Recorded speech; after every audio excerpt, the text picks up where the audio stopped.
Hola a todos, ¿cómo están? Bienvenidos a la esquina española. Me llamo Profe Tanner y hoy vamos a hablar de los verbos reflexivos en español. Today we're going to talk about reflexive verbs in Spanish. Let's get started. So, in order to talk about our reflexive verbs, let's see one. A very common reflexive verb that many Spanish students learn very early on in their Spanish journey, and that many of you are probably using whenever you speak Spanish, is llamarse. You are probably using this reflexive verb without even knowing that it's reflexive. Let's take a look. It's spelled double L A M A R S E. It's basically the regular AR verb llamar, which means to call,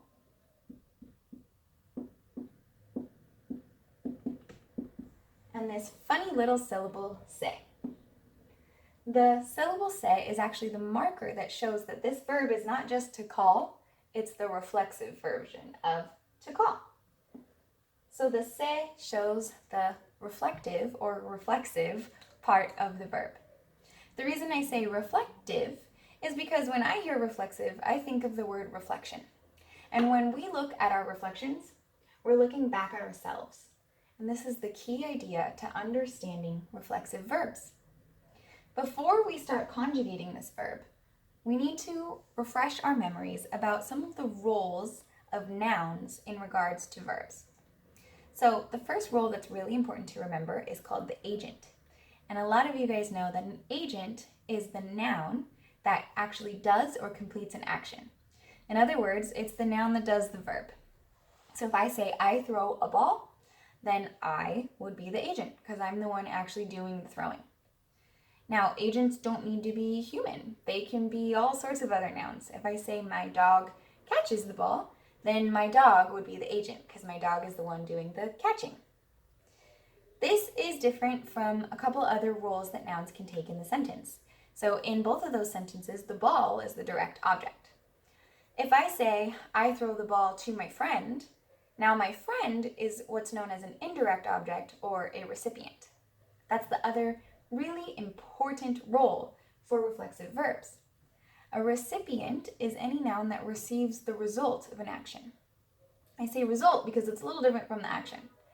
If I say in English, I throw my friend the ball, I hope none of you pictured me picking up my friend, who's also a ball, and chucking him across the room. We know that the friend is actually the other noun that receives the ball and the throw. So let's review the possible pronouns that we have in Spanish for our agents, the ones that do the action, and our recipients, the ones that receive it. For our agents, we can have yo, tú, él, ella, usted, any singular noun, nosotros, vosotros, ellos, ellas, and ustedes. And we can also have any plural noun. So I'm going to write these in pink.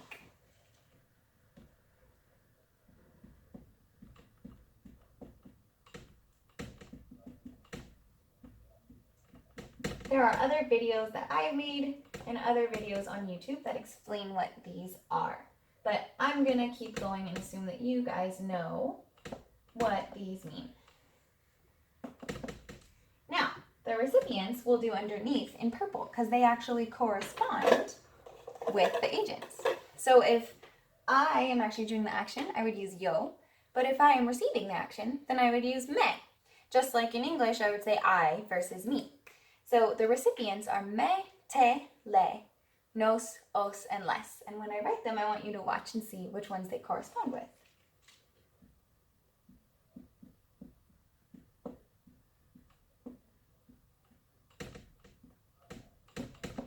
And les. So we use me in Spanish if the speaker is the person who receives the action or the result of the action. Te, if a casual listener, someone I'm talking to, receives the result of the action. Le can be if a he, a she, a you formal, or any singular noun receives the result of an action. Nos would be a recipient that includes the speaker but is a group, so it's the equivalent of us. Os is used in Spain and it corresponds with vosotros, so it's kind of this idea of a plural casual listener. So if I'm talking to an informal group. And then less is used for a group of males, a group of females, a group of plural nouns, or in the rest of the Spanish-speaking world, a group of people that I'm talking to and addressing directly.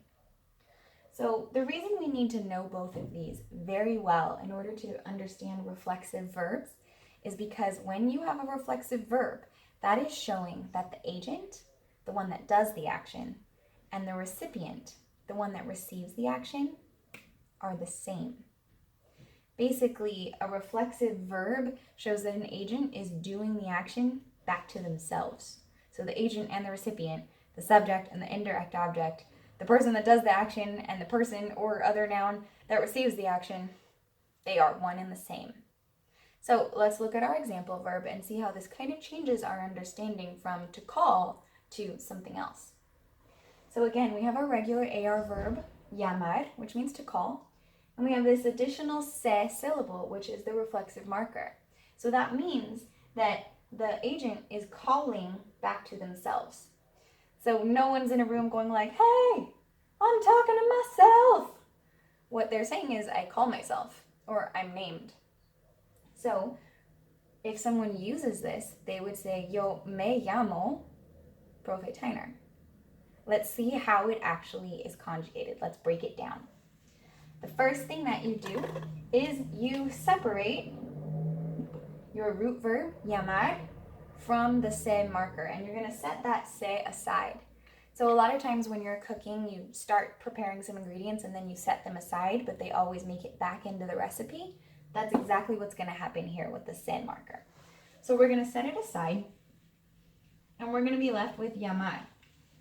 And we're just going to conjugate this like normal. We're going to conjugate it for any agent that we choose. So let's talk about me. I'm doing the speaking. I am yo. So I'm going to have my yo here. I'm going to take off my AR ending, add the proper yo AR ending, which is O, and I would get yo llamo. Now this alone would be I call. That'd be like I pick up the phone and I call my mom, or I call out to the schoolyard. But we still have the se kind of living over here. This se is going to turn in to a reflection of the agent. It's no longer the agent, it's now the recipient, but they are referring to the same person. So the se that corresponds with yo is going to be me. And it's going to go right before the verb. So we would have yo me llamo. Yo me llamo Profe Tyner, or yo me llamo Cami. Now the yo becomes optional because the O ending shows that I am doing this action. So the literal translation here would be I call myself, and then you'd say your name. Yo me llamo Profe Tyner, or Cami. I call myself Cami. In other words, I'm called, or my name is Cami. And this is why a lot of Spanish learners get in trouble, because they naturally think that me llamo means my name, and they throw the word S in before their actual name. But what they're saying there is, I call myself is Cami. And that wouldn't really work, right? Because no one calls me is Cami. So let's change this as if I was talking to you. I would conjugate the AR verb llamar for the to form. So I'd have tú and llamas, but I have to put in the se, the reflexive marker, for second person, and that'd be te. So tú te llamas, whatever your name is. So if someone asks you, ¿Cómo te llamas?, you would respond with, me llamo, and then your name. ¿Cómo te llamas? If I'm talking about someone else, and it's a he or a she or a usted, it's se llama. Nosotros nos llamamos, vosotros os llamáis, and ellos, ellas, ustedes se llaman. So what was different there? We're using these recipient pronouns, except there's two distinct differences. So instead of using le, we actually use the se to show that this is reflexive and not an actual recipient.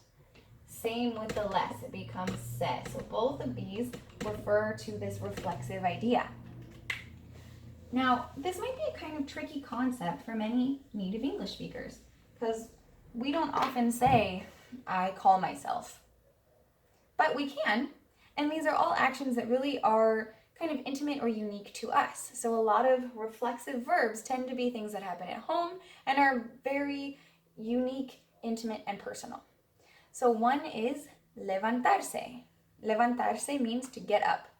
So if I am getting up, going from a seating position to standing, no one else can really do that to me. Now, of course, theoretically, someone could come grab me and pull me, but that would be a rare case. Usually, I am the only person who can get myself up out of a chair, as are you. You are the only person that can get yourself up out of a chair.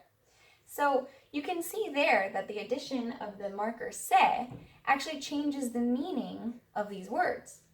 So that example is levantar. Levantar